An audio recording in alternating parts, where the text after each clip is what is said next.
Continue for next month's launch of the space shuttle. It'll be the 7th shuttle mission, but it will also be a first. For aboard will be America's first female astronaut, a woman named Sally Ride. National correspondent Lynn Scher reports. She was 9 years old when the first American astronaut rocketed into space, a college physics major when men landed on the moon. And today at 31, Sally Ride is headed for her own mission with the same easy stride and determined self-confidence as the test pilots who preceded her, with one big difference. I think it's important just because it's something that a woman hasn't done before, and it's more evidence that women can do anything. While a Russian woman, Valentina Tereshkova, did it first 20 years ago, and another Soviet female astronaut went up last year, the American space program began as a men's club, thanks to NASA's emphasis on military flight experience. But in 1976, the rules changed.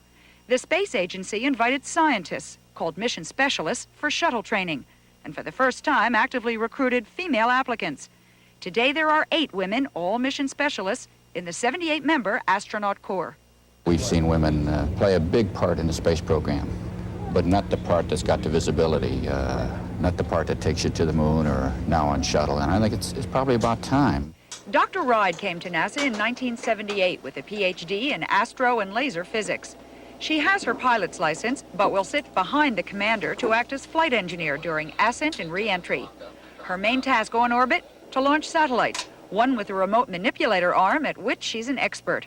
Sally is an extremely intelligent and competent individual.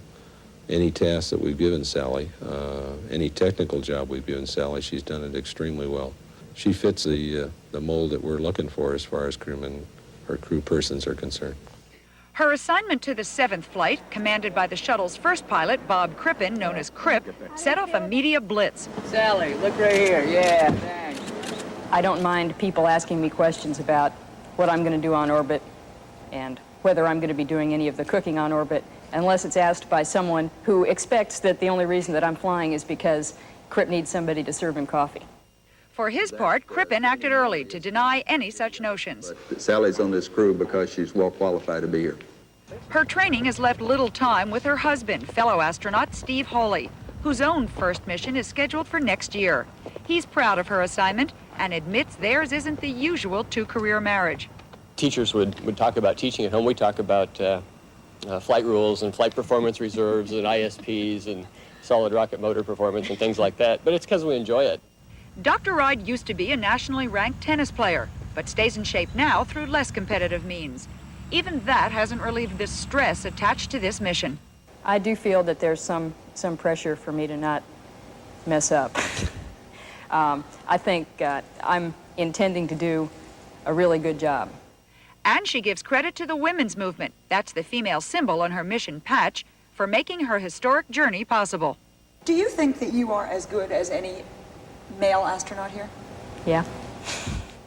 Although women remain a minority among astronauts, with 6 still unassigned, NASA insists it is committed to equal opportunity for all future flights. That's probably inevitable, because when Sally Ride blasts off on the shuttle next month, she will add new meaning to America's quarter-century-old manned space program. Lynn Scher, ABC News at the Johnson Space Center, Houston.